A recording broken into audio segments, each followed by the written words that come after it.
Welcome him.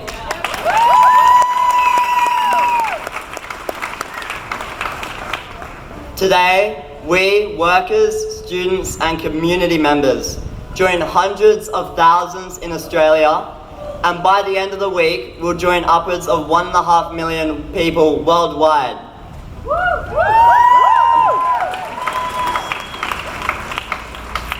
In striking, just before world leaders meet in New York for the United Nations Climate Action Summit. This summit was announced within 24 hours of our global student strike back in March, and that in itself, I think, is proof of the power of this movement.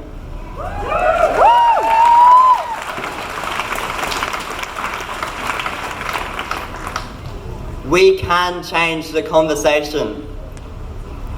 Unfortunately, it's just been discovered that our Prime Minister, while he'll be in New York, won't attend this meeting with world leaders. While we're facing record bushfires, an extinction crisis, temperature records broken every year, a Great Barrier Reef that probably won't make it through the next decade, and our sinking island neighbours crying out for help, Scott Morrison has his hands over his ears and would rather continue to subsidise his mates in the fossil fuel industry in return for their plentiful donations than face up to the reality of this crisis. In fact, a Liberal MP was just quoted telling climate strikers, "Everything you have been told is a lie." Well, here are the facts. Based on the most accurate united science, if we continue as we are now, a child born today will be 9 years old when we have polluted the atmosphere enough for 1.5 degrees of warming. People say that isn't much, and I tell them that the difference between now and the last ice age was 4 degrees. At 1.5 degrees, there will be 16 times as many marine heat waves each year. We lose 90% of our reefs globally. A couple more fractions of a degrees and we lose all of them. That throws global ecosystems out of whack and completely disrupts species that rely on reefs. 4.8 million kilometres squared of Arctic permafrost will thaw. We'll start having occasional ice-free Arctic summers. 1 in 7 people will be exposed to severe heat waves. Frequency of warm extremes will be up 129%. At 1.5 degrees, 100 to 300 million people now face severe drought in some areas, and in others, floods worsen, displacing millions, ruining crops, creating extreme food scarcity, starvation, and famine.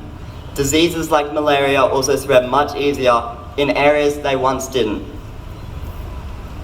That child will be in his late 20s when we have pumped enough emissions into the atmosphere that will lose the Arctic permafrost and far too much of the Amazon rainforest.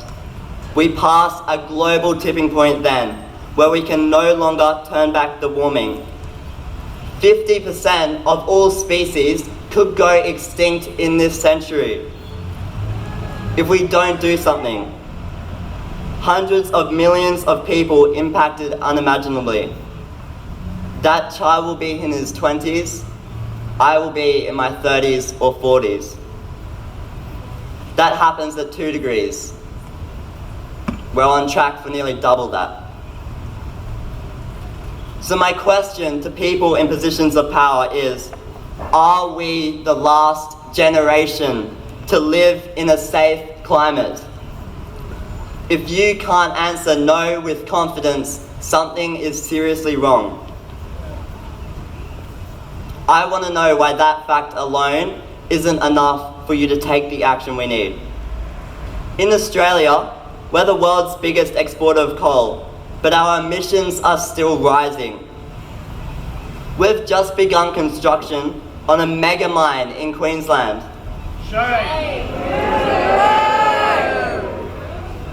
To the government, the scientists are telling you this is an emergency. The young people are telling you this is an emergency. 1.5 million of them in March 15